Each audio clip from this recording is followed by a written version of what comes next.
Hello students, welcome to CBSE express. और आज हम स्टार्ट करने जा रहे हैं पॉलिटिकल साइंस का chapter number 1, power sharing, CBSE class 10। ठीक है, तो वही स्टार्ट करने से पहले ओवरव्यू करेंगे कि हमें पढ़ना क्या है। तो दिस इज़ द सिलेबस जो कि मैंने कॉपी पेस्ट किया है बोर्ड के सीबीएसई सिलेबस में से, जो कि आने वाला है। तो आपका है Belgium and Sri Lanka, majoritism in Sri Lanka, accommodation in Belgium, why power sharing desirable and forms of power sharing only. यही आने वाला है, इससे ज़्यादा कुछ एक्स्ट्रा नहीं आने वाला है। तो हम स्टार्ट करते हैं पावर शेयरिंग। यही स्टार्ट करेंगे कि पावर शेयरिंग होता क्या है। ठीक है, so what is power sharing? Power sharing among the three organs of state with legislature, executive and judiciary is very important for proper functioning of the democracy.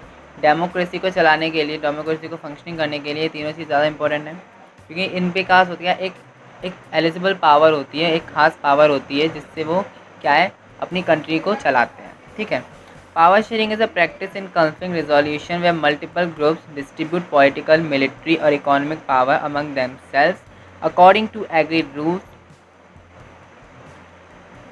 It can refer to any formal framework or informal pact that regulates the distribution of power between divided communities. वही कि divided communities में क्या है, power को क्या distribute कर देते हैं, डिवाइड कर देते हैं। जैसे लेजिस्लेचर में Congress, the house of representative, senate, executive में प्रेसिडेंट और वाइस प्रेसिडेंट, जुडिशियल में सुप्रीम कोर्ट। इन सबको क्या है, अलग अलग पावर दी हुई है। जैसे इकोनॉमिक पावर, ठीक है, मिलिट्री और डिस्ट्रीब्यूट पॉलिटिकल पावर।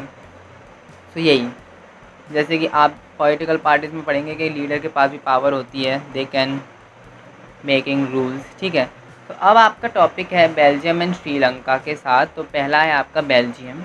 बेल्जियम क्या है, यहाँ पे हम बेल्जियम का इंट्रोडक्शन देते हैं। Belgium is a small country in Europe. Europe की एक स्मॉल कंट्री है बेल्जियम, जो कि नीदरलैंड, फ्रांस और जर्मनी से जुड़ा हुआ एक देश है। 59% in the Flemish region speaks Dutch. Flemish region में क्या है, 59% जो लोग हैं वो डच बोलते हैं, और बचे 40% वो वेलोनिया के रीजन के वो क्या है, फ्रेंच बोलते हैं। और लास्ट में 1% क्या है, बेल्जियंस जो हैं वो वो जर्मनी बोलते हैं, यानी बेल्जियंस जो है ना वो जर्मनी लैंग्वेज में बोलते हैं। ठीक है, जर्मन बोलते हैं obviously. In the capital city Brussels 80% people speak French while 20% are Dutch speaking. So इस बेल्जियम की जो कैपिटल है वो ब्रुसेल्स है, जिसमें 80% पीपल फ्रेंच बोलते हैं, वहीं 20% पीपल डच बोलते हैं। ठीक है, तो ये क्या था, ये था आपका बेल्जियम का इंट्रोडक्शन। अब क्या है, tension between Dutch and the French communities में क्या टेंशन है वो देखेंगे। The minority French speaking communities was relatively rich and powerful. This was resented by the Dutch speak community who got the benefit of the economic development and education much later. The tension between the communities was accurate in Brussels. तो वहाँ पे क्या है कि कुछ लोग Dutch बोलते हैं, कुछ लोग है ना, कुछ लोग फ्रेंच बोलते हैं, तो वहाँ पे एक कम्युनिटी नहीं हो पा रही है। तो Dutch speaking community who got the benefit of the economic development of the much later the tension. तो वो सोचते हैं कि हम एक माइनॉरिटी करें स्पीकिंग कम्युनिटी में, वो आ जाए जिसमें आधे जो लोग हैं वो डच बोलें, तो उनको डिवाइड कर दें, जो डच हैं वो फ्रेंच हैं, तो मिनिस्ट्रीज जो है उनको डिवाइड कर दें। ठीक है, अगला टॉपिक है आपका accommodation in Belgium also. So between 1970 and 1993 the constitution of Belgium was amended 4 times. The constitution 4 बार उसको अमेंडेड किया गया। Constitution suggest that the number of Dutch and French speaking ministers shall, जो मैंने अभी पहले बताया था वही है, कि be equal in the central government. Central government क्या है, इक्वल राइट्स दे उन्हें कि डच के और फ्रेंच के minister speaks government of Belgium. The state government are not subordinate to the central government obviously. ठीक है, so Brussel has a separate government in which both the Dutch and French speaking people have equal representation apart from the state and central government. There is a third kind of government, community government, and in Belgium which has a power. तो community government क्या है, जिसके पास power है। central government, there is a 3 kind of government obviously, so apart from the state and central government. तीन government हैं, state government, central government and community government. Community government क्या है? जिसके पास पावर है। तो जहाँ पे आप पिक्चर्स देख रहे हैं, ये स्ट्रीट की जो पिक्चर है जहाँ पे वहाँ का पार्लियामेंट है, वहाँ का ये एड्रेस दिया हुआ है। एकोमोडेशन का मतलब होता है, एकोमोडेशन का मतलब यहाँ पे होता है जहाँ पे आवास होता है, जहाँ पे हम रहते हैं, जो लैंड है जहाँ पे रहना जाना होता है, पूरा कल्चर होता है हमारा वहीं पे, ठीक है। अब आता है आपका चैप्टर टॉपिक श्रीलंका। तो Sri Lanka is an island nation in the Indian Ocean. आप श्रीलंका का इंट्रोडक्शन देते हैं। It is a diverse population about 2 crore people with 74% Sinhala speakers and 18% Tamil speakers.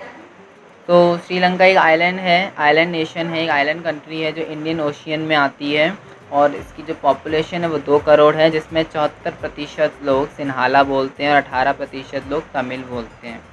Among Tamils there are 2 sub groups. Tamil natives of the country are called Sri Lankan Tamil and the rest whose forefathers come from India as a population worker during the colonial period को Indian Tamils बोला जाता है, जो कि workers हैं वहाँ पे colonial period के टाइम के, जो उनको इंडियन तमिल्स बोला जाता है और फिर उनको श्रीलंका तमिल्स बोला जाता है, वहाँ पे कंट्री में पहले से ही रह रहे हैं, ठीक है। एंड मेजॉरिटीनेस इन श्रीलंका। तो the Sinhala community of Sri Lanka dominated the minority Tamil people and practiced majoritarian policy. In 1956, an act was passed to recognize Sinhala as the only official language. The government followed preferential policies that favored Sinhala applicants for university position and the government jobs. The state protects the promote Buddhism. All the measures increased gradually the feeling of the alienation among Sri Lankan Tamils. तो majoritarianism क्या है वहाँ पे? The Sinhala community of Sri Lanka dominate the minority, क्योंकि Tamil people and practice the majoritarian policy. In 1956 के जो act में वो पास हुआ था, जिसमें सिन्हाला को क्या है, ओनली ऑफिशियल लैंग्वेज सिन्हाला थी, पर the government follow preferential policy favour Sinhala applicants of the university position. तो इसी के लिए वहाँ पे क्या है, स्ट्रगल भी किया गया, तो वो इधर आगे, ठीक है, वहाँ पे स्ट्रगल भी किया गया। अगर आप पीछे देखें तो एथनिक कम्युनिटी ऑफ श्रीलंका, जिसमें पूरा ओवरव्यू दिया है, सिन्हाली 74% ऑफ बुद्धिस्ट हैं, ठीक है, तमिल्स में 18%, और Sri Lankan Tamils occupied and Hindus and Muslim and Indian Tamils Hindus Muslim both. और जो आप डॉट्स देख रहे हैं ये मुस्लिम्स है 1%। तो both Sinhalese and Tamil 7%, also the Christian. Struggle क्या था? द श्रीलंकन तमिल्स डिमांडेड, जो श्रीलंकन तमिल्स थे उन्होंने डिमांड की थी कि regional atomic equality of opportunity securing the education and jobs is also recognise Tamil is an official language. उन्होंने क्या कहा? उन्होंने डिमांड की कि तमिल को एज एन ऑफिशियल लैंग्वेज घोषित कर दो, पर their demanded was repeatedly denied. उनकी हम बार बार उनकी जो डिमांडेड थी वो डिनाइड कर देते थे। By the 1980s, they recognized many political organizations like LTTE, Liberation Tigers of Tamil LM, and the conflict turned into the civil war। और इसी वजह से यही जो क्या था, सिविल वॉर में ये आ गई। And the next one is why power sharing is desirable. क्यों है डिज़ायरेबल? सुनो, power sharing is a good way to ensure the stability of the political order. It reduces the possibility of conflict between social groups. Power sharing is the spirit of democracy. People have a right to be consulted on how they be governed. So also power sharing is a good way to ensure the stability of political order. Political order का एक अच्छा रास्ता है ensure करने का, ठीक है। It reduces the possibility of conflict between social groups. Social groups के बिटवीन का ये रिड्यूस कर देती है। So power sharing the spirit of democracy. Power sharing यहाँ पे क्या है, बहुत बड़ी बात है कि power sharing is the spirit of democracy. People have a right to be consulted on they are to be govern. तो why this, that's why power sharing is desirable.